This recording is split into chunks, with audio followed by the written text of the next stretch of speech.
তো আজ আমি বানাবো কাতলা মাছের কালিয়া। তার জন্য কি কি উপকরণ নিয়েছি চলো দেখে নাও। তো এই যে দেখো, তার জন্য এখানে আমি নিয়েছি কাতলা মাছ। তো এই কাতলা মাছটা কিন্তু খুবই বড় ছিল সাইজে, তার জন্য এই যে দেখো পিসগুলো কিন্তু খুব বড় বড় হয়েছে। তো এই যে মাছটা নিয়েছি, এবারে এটা আমি ভালো করে নুন হলুদ মাখিয়ে নেব। তার আগে দেখে নাও কি কি নিয়েছি।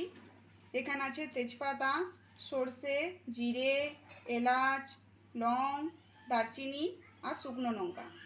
আর আছে এখানে টক দই, এখানে আছে কাশ্মীরি লঙ্কা, আর এখানে আছে পেঁয়াজ, রসুন, আদা, কাঁচা লঙ্কা, আর আমি এখানে দেব একটা আলু। আর এখানে আছে পেঁয়াজ কুচি, টমেটো কুচি, আর এখানে আছে গুঁড়ো মশলা, ধনে গুঁড়ো, জিরে গুঁড়ো, হলুদ গুঁড়ো, লঙ্কা গুঁড়ো, আর এটা হচ্ছে গরম মশলা গুঁড়ো, আর এটা কসুরি মেথি। তো এই যে নুন হলুদ মাখবো, তার জন্য এই যে একটা বড় জায়গা নিয়ে নিয়েছি, এখানে মাছটা দিয়ে দেবো এইভাবে।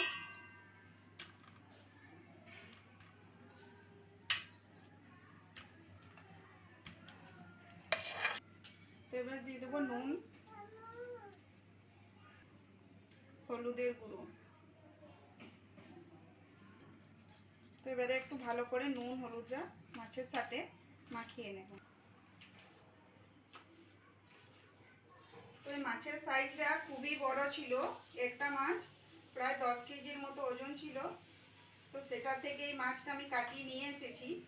তো কাতলা মাছ যদি একটু সাইজে বড় হয় তো কালিয়াটা খেতে কিন্তু দুর্দান্ত লাগবে।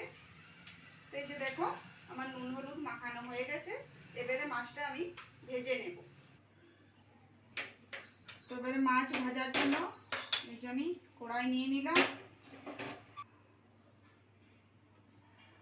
তো কড়াই গরম হয়ে গেছে, এবারে দিয়ে দেবো সরষের তেল। তো এখানে আমি পেঁয়াজ আর আদা, রসুন, কাঁচা লঙ্কা এগুলো একটু বেটে নেব ভালো করে। তো তেল গরম হয়ে গেছে, মাছগুলো ভেজে নেব।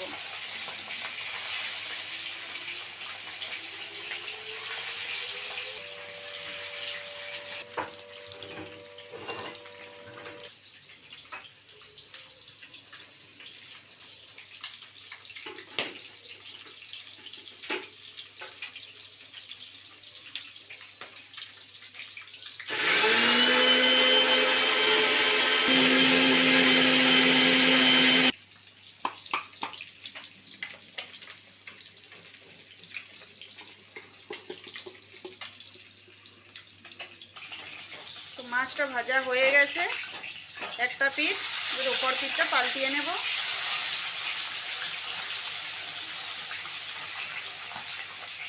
এবার বলবো আদা রসুন। তো এবারে আমি এটাতে টমেটো আর কাশ্মীরি লঙ্কাটা ভালো করে একটু মিহি করে বেটে নেব। তো মাছটা ভাজা হয়ে গেছে, এবারে নামিয়ে নেব।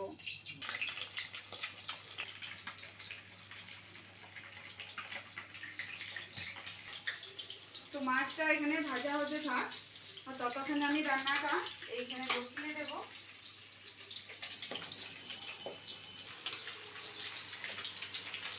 তো দিয়ে দিচ্ছি সরষের তেল। তো তেল গরম হয়ে গেছে, এবারে এখানে আমি তেজপাতা, শুকনো লঙ্কা, জিরে, সরষে আর লং, দারচিনি, এলাচ এগুলো এখানে দিয়ে দেবো।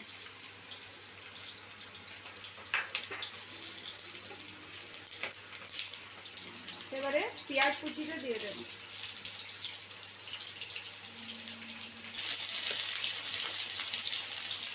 পেঁয়াজটা একটু ভালো করে ভেজে নেব।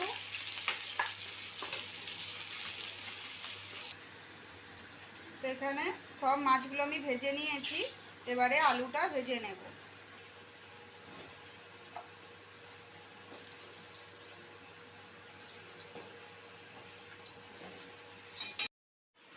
এখানে দিয়ে দেব অল্প চিনি,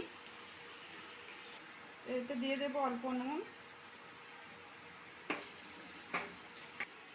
তো এবার আমি দিয়ে দেব আদা, রসুন, কাঁচা লঙ্কা আর পেঁয়াজ এখানে বেটে রেখেছি, এবার এটা দিয়ে দেবো। এবারে এটা একটু ভালো করে কষিয়ে নেব। তো এখানে এটা ভাজা হয়ে গেছে। এবারে আমি দিয়ে দেব টমেটো আর কাশ্মীরি লঙ্কা যেটা বেটে রেখেছি, এবারে এটা দিয়ে দেব। তো এটা দিয়েও একটু ভালো করে আমি ভেজে নেব। তো এবারে আমি গুঁড়ো মশলাগুলো একে একে দিয়ে দেব। হলুদ গুঁড়ো,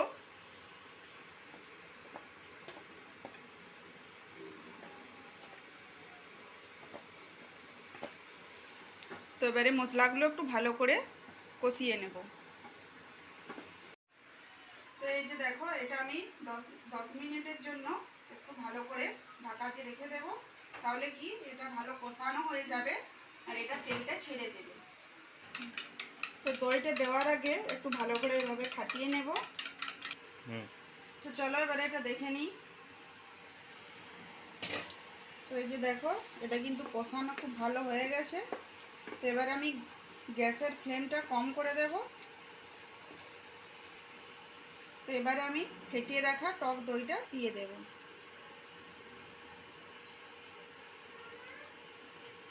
দইটা দেওয়ার সময় ফ্লেমটা লো করে দিতে হবে, নাহলে দইটা ফেটে যাবে। তো এই যে দেখতে পাচ্ছ, এটা একটু ভালো করে কষিয়ে নেব। তো দেখতে পাচ্ছ গ্রেভিটার এটা কত সুন্দর কালার এসছে, এটা দেখতে কতটা সুন্দর লাগছে। আর মাছের কালিয়া খেতে তো অপূর্ব লাগে। তো এইভাবে বাড়িতে অবশ্যই একবার বানিয়ে খেয়েও দেবে, অসাধারণ টেস্ট হয়। তো এবারে এখানে আমি ভেজে রাখা আলুটা দিয়ে দেব। তো আলুটা দিয়ে এভাবে গ্রেভির সাথে একটু ভালো করে মিশিয়ে নেব। তো এইখানে নুন আর ঝালটা চেক করে নেবে।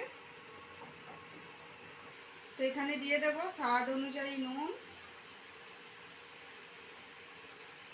তো এই যে দেখো, এটা কত সুন্দর কালার চলে এসছে আর তেলটা কিন্তু ভেসে উঠেছে। তো এটা আমার কষানো খুব ভালোভাবে হয়ে গেছে।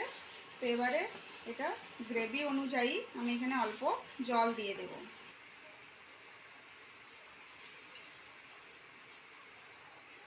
এটা নিজেদের হিসাব অনুযায়ী জলটা দিয়ে দিতে হবে।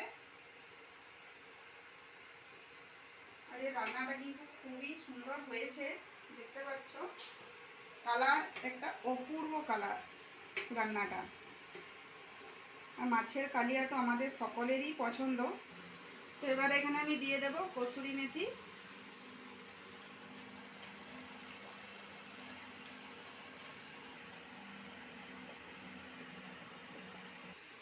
তো এবারে ভেজে রাখা মাছ আমি দিয়ে দেব।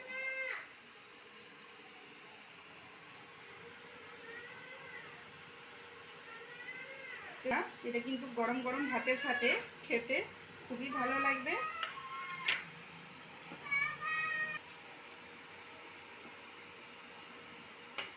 গ্রেভির সাথে মাছগুলো একটু ভালো করে মিশিয়ে নেব। তারপরে এটা কিছুক্ষণের জন্য এভাবে রেখে দেব, তাহলেই কিন্তু আজকে রান্নাটা আমার হয়ে যাবে। তো এবারে এটা ঢাকা দিয়ে রেখে দেব 5 মিনিটের জন্য। তো চলো এটা দেখে নিই। এই যে দেখো, এটা কিন্তু হয়ে গেছে। এবার এখানে আমি দিয়ে দেব গরম মশলার গুঁড়ো।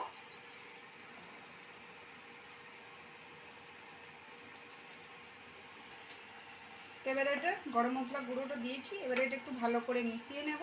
তো এই রান্নাটা কিন্তু আমার হয়ে গেছে। এবার আমি এটা বন্ধ করে দেব। বন্ধ করে এটা আমি কিছুক্ষণের জন্য আরও ঢাকা দিয়ে রেখে দেব। তাহলে কি হবে, এই যে গরম মশলার গন্ধটা পুরো গ্রেভির সাথে মিশে যাবে। তো আজকে রান্না আমার হয়ে গেছে। তো আমার এই রান্নার রেসিপিগুলি তোমাদের যদি ভালো লেগে থাকে তো অবশ্যই আমার চ্যানেলটা সাবস্ক্রাইব করো। তো আরও আসছি এরকম নিত্য নতুন রেসিপি নিয়ে। নমস্কার।